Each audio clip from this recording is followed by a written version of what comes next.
La publicité allusive peut être diablement efficace. Martin Lindström l'a expérimenté lui-même. Nous avons fait une expérience avec une marque de cigarettes connue. Nous avons installé 2 affiches dans Los Angeles. Sur l'une, il y avait un cow-boy qui regardait le paysage. Sur la deuxième affiche, il y avait le même cow-boy, mais cette fois-ci avec le nom de cette marque.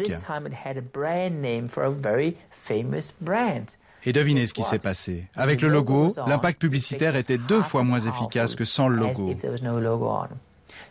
On sait donc aujourd'hui que si on vous dit le nom d'une marque, vous êtes moins influencé parce que vous devenez méfiant. Vous vous dites « Hey, ils veulent me persuader d'acheter plus, mais je ne veux pas ». Mais en voyant le cow-boy, vous pensez « Hey, j'ai envie d'une cigarette ». Et dans ce cas, vous êtes sous influence. Les pubs les plus percutantes au monde sont des pubs sans logo. Par exemple, les écouteurs blancs. Il suffit de les regarder pour savoir que c'est un iPod, que c'est Apple. Ce qui va arriver à l'avenir, c'est que les marques vont être dissimulées. Les produits ne vous diront pas qui ils sont. Vous le devinerez. Et quand vous le devinez, il arrive 2 choses. D'abord, votre filtre de scepticisme baisse. Et ensuite, vous êtes en interaction avec le produit. Quand vous êtes en interaction, vous vous souvenez de beaucoup plus de choses que si vous êtes juste un observateur passif. À l'avenir, le logo va donc disparaître et les symboles vont prendre le dessus. L'odeur de la voiture, la sonnerie du téléphone, le toucher de la télécommande. Et toutes ces choses vont raconter une histoire indirecte sur la marque et c'est vous qui allez deviner qui c'est. On fait disparaître les logos et on fait appel à d'autres sens que l'ouïe ou la vue. Désormais, c'est votre odorat qu'on titille. Exemple, dans un supermarché. Les grandes surfaces ne placent pas la boulangerie près de l'entrée parce que c'est la meilleure place pour y faire du pain. En réalité, c'est le pire endroit du point de vue opérationnel.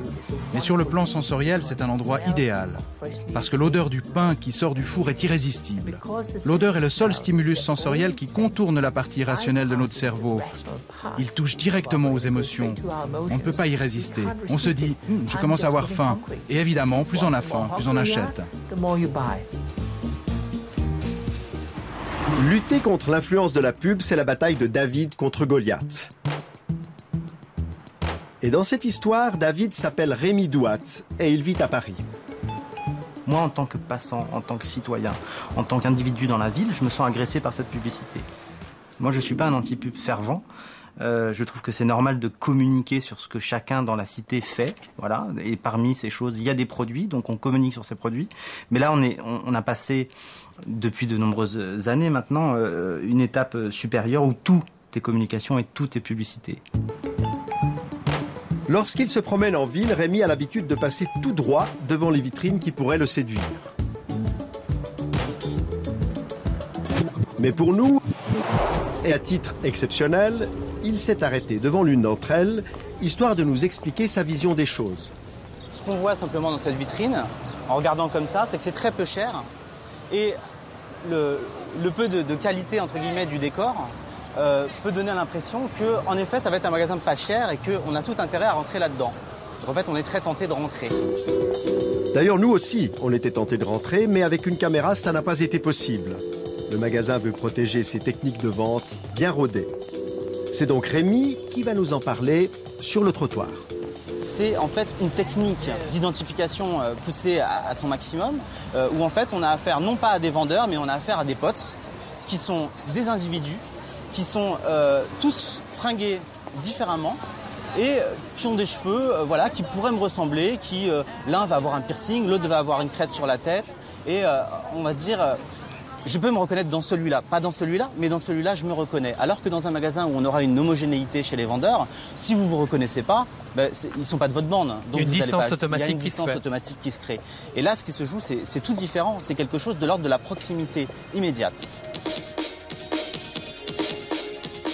Je me sens manipulé, mais je résiste, quoi. Je résiste. Alors, c'est une démarche personnelle qui consiste à se dire attention, qu'est-ce que je suis en train de voir, qu'est-ce que je suis en train d'entendre et qu'est-ce que j'en fais.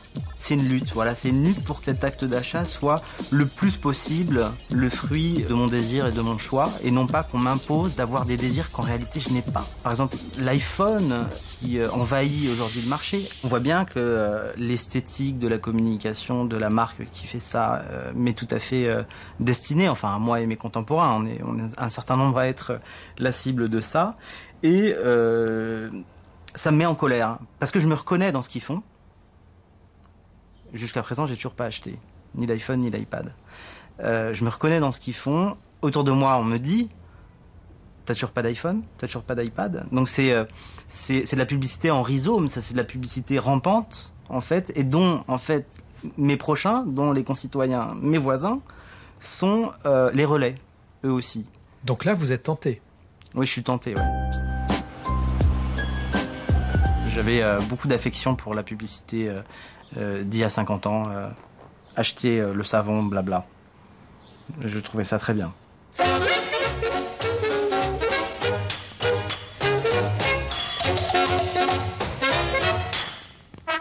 ça presse, quand ça presse, quand ça presse. Pour toute la lessive entre deux, quand ça presse, c'est avec Express Liquide que ça va le plus vite. Parce que c'est déjà liquide. Express Liquide pour le lavabo et aussi pour la machine à laver. Une publicité a atteint son but si on se souvient d'elle, si elle reste marquée dans notre mémoire. La mémoire, c'est justement un espace qu'on a cru pendant longtemps inviolable. Mais en réalité, aujourd'hui, les chercheurs savent que nos souvenirs sont malléables et qu'il est donc possible de les manipuler. Le professeur Martial van der Linden de l'Université de Genève est un des quelques spécialistes mondiaux de la mémoire et de ses mécanismes.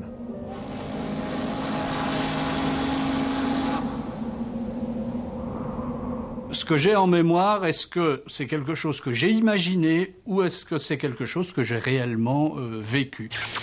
Le professeur van der Linden a mis au point une expérience qui prouve combien il est facile de confondre la réalité avec l'imaginaire.